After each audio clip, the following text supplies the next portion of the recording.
Assalamualaikum warahmatullahi wabarakatuh.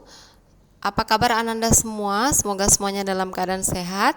Sebelum memulai pembelajaran, marilah kita membaca basmalah bersama. Bismillahirrahmanirrahim. Subtema 3, bersyukur atas keragaman. Berikut kompetensi dasar yang harus dicapai. Dan hari ini kita akan belajar tematik pada tema 1, subtema 3, pembelajaran 1, pembelajaran 2, pembelajaran 3. Untuk yang pertama kita belajar materi IPS. Indonesia merupakan negara kepulauan yang memiliki lebih dari 6.000 pulau yang terbentang dari Sabang sampai Merauke.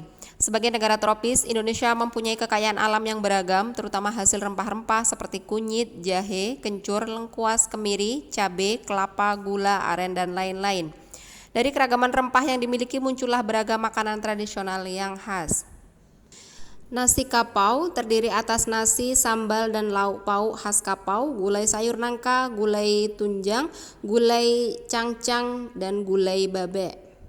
Es pisang hijau, bahan utama pisang yang dibalut adonan berwarna hijau, kemudian disiram sirup dan diberi es, rasanya enak dan segar. Bagi para pecinta kuliner, wisata kuliner merupakan pengalaman yang menarik karena dapat mencicipi berbagai hidangan khas tradisional, diantaranya ada rendang, adalah salah satu makanan yang berasal dari Padang, Sumatera Barat yang telah menjadi menu favorit yang membanggakan Indonesia. Untuk latihan soalnya silahkan dikerjakan halaman 116. Bagaimana wisata kuliner di daerahmu? Tulislah dalam kolom berikut. Selanjutnya kita belajar materi IPA. Pada halaman ke-117 melakukan percobaan tentang bunyi. Nah, di sini ada alat bahannya, jam tangan yang berdetak, 2 tabung kertas dan 2 kardus bekas susu. Tujuannya membuktikan bahwa bunyi dapat dipantulkan dan diserap. Silahkan dibaca secara mandiri. Tidak semua getaran dapat didengar manusia. Bunyi yang dapat didengar manusia antara 20 Hz dan 20.000 Hz disebut audiosonik. Bunyi yang berfrekuensi di bawah 20 Hz disebut infrasonik yang dapat didengar oleh anjing, laba-laba, dan jangkrik. Bunyi yang berfrekuensi di atas 20.000 Hz sangat tinggi sehingga tidak dapat didengar manusia disebut ultrasonik. Hewan yang dapat mendengar paus, lumba-lumba, dan kelelawar. Berikut contoh hewan infrasonik dan ultrasonik. Pemantulan bunyi. Bunyi yang dihasilkan di ruang terbuka tidak sama dengan ruang yang tertutup karena perbedaan jarak dinding pemantul. Perhatikan gambar di atas dan silakan dipraktekkan di rumah masing-masing. Berdasarkan jarak antara dinding pantul dan sumber bunyi, pemantulan bunyi dibedakan sebagai berikut. Pemantulan yang memperkeras bunyi asli terjadi di ruang kecil atau tertutup seperti kamar mandi, gaung, atau keredam. Ketika kamu berbicara di sebuah gedung yang besar, dinding gedung itu akan memantulkan suaranya. Biasanya selang waktu antara bunyi asli dan pantulan di dalam gedung sangat kecil, sehingga bunyi pantulan ini bersifat merugikan karena dapat mengganggu kejelasan bunyi asli. Gema. Jika dinding memantul sangat jauh, bunyi pantul akan terdengar beberapa saat setelah bunyi asli. Terjadinya gema hampir sama dengan gaung.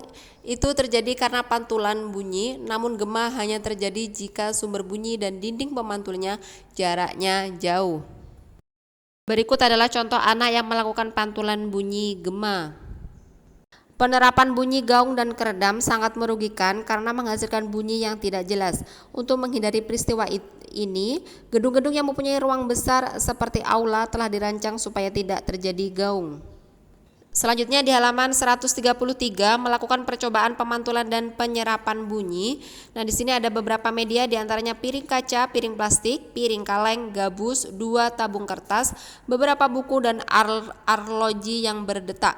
Langkah-langkahnya, susunlah 2 baris buku dengan ketinggian yang sama, kemudian letakkan tabung-tabung di atas buku dengan hati-hati. Pegang arloji di telingamu, dengar baik-baik untuk meyakinkan bahwa kamu mendengar bunyi detak arloji. Selanjutnya letakkan arloji ke dalam salah satu tabung, dengarkan dari ujung tabung yang lain. Apakah kamu dapat mendengar bunyi detakan jarum arloji? Yang terakhir, mintalah tolong temanmu untuk memegang piring atau benda lain di ujung tabung yang lain seperti pada gambar. Apakah sekarang kamu dapat mendengar bunyi detakan jarum arloji? Nah, silahkan diperhatikan pada buku paketnya. Selanjutnya kita belajar materi PPKN. Silahkan dibuka bukunya halaman ke-120. Di sini ada bentuk kerjasama. Kita adalah makhluk sosial. Status sebagai makhluk sosial melekat pada diri setiap individu. Kita tidak dapat bertahan hidup hanya dengan mengandalkan diri sendiri. Adanya gotong royong, kasih sayang, dan ingin dihormati menunjukkan manusia memerlukan orang lain. Setiap manusia normal memerlukan orang lain dan hidup bersama-sama dengan orang lain untuk memenuhi kebutuhan hidupnya, baik itu material maupun rohani. Selain di masyarakat, di kelas juga terjadi banyak keragaman, baik itu dari bentuk tubuhnya, kemudian status sosialnya, dan juga keragaman sukunya. Nah, di sini anak-anak ustazah harap agar bisa menerapkan sikap saling menghargai antar sesama, tidak saling mengejek ataupun merendahkan.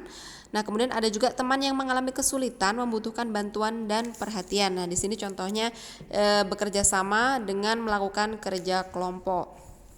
Kerjasama artinya usaha dalam mencapai tujuan bersama. Kerjasama dilakukan untuk mencapai kebaikan bukan keburukan. Manfaat kerjasama antara lain menghemat biaya tenaga, menjaga kerukunan, meningkatkan keamanan serta ketertiban. Dengan kerjasama satu masalah bisa diatasi dengan cepat dan tuntas. Contoh lain dari kerjasama di sini dengan cara kerja bakti membersihkan lingkungan sekolah.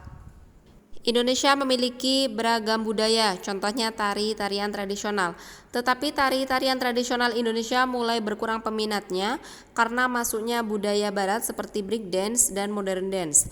Oleh karena itu, kita seharusnya mencintai budaya Indonesia, bekerja sama untuk melestarikan dengan cara membuka sanggar-sanggar tarian tradisional serta memperkenalkan tarian tradisional kepada anak-anak sejak dini mungkin. Selanjutnya kita belajar SBDP, tari daerah dan iringannya. Yang pertama ada tari kancet, suku Dayak diiringi kadire dan sampe, tari mentawai diiringi gejeumah, tari serimpi diiringi gamelan, tari yapong diiringi gambang kromong, tari huduk diiringi gong dan tubun, tari zapin gambus diiringi gambus, tari serampang 12 diiringi lagu serampang, tari saman diiringi nyanyian tepuk tangan, tepuk tubuh, dan tepuk lantai. Berikut adalah contoh dari tari serampang 12 dan tari saman. Selanjutnya kita belajar bahasa Indonesia, membaca teks tentang Es Palu Butung. Kota Makassar juga menjadi salah satu tujuan wisata yang menarik. Selain tempat wisatanya yang indah, Kota Makassar juga memiliki beragam makanan tradisional. Salah satunya yaitu Es Palu Butung. Makanan khas ini berbahan utama potongan pisang berbalut bubur sumsum. Butung biasanya disajikan dengan menambah parutan es, sirup, pisang kepok, susu kental manis, dan juga santan. Es Palu Butung sangat tepat dikonsumsi pada siang hari atau menjelang sore hari sebagai pelepas dahaga. Es Palu Butung mudah ditemukan di setiap sudut kota Makassar. Dari teks tentang Es Palu Butung silakan digaris bawah informasi yang penting atau gagasan pokoknya. Ustazah mengingatkan kembali untuk latihannya halaman 116 menulis cerita tentang wisata kuliner di daerah. Baiklah Anda semua, demikian untuk pembelajaran tematik kali ini. Tetap semangat belajar dan Ustazah akhiri. Wassalamualaikum warahmatullahi wabarakatuh.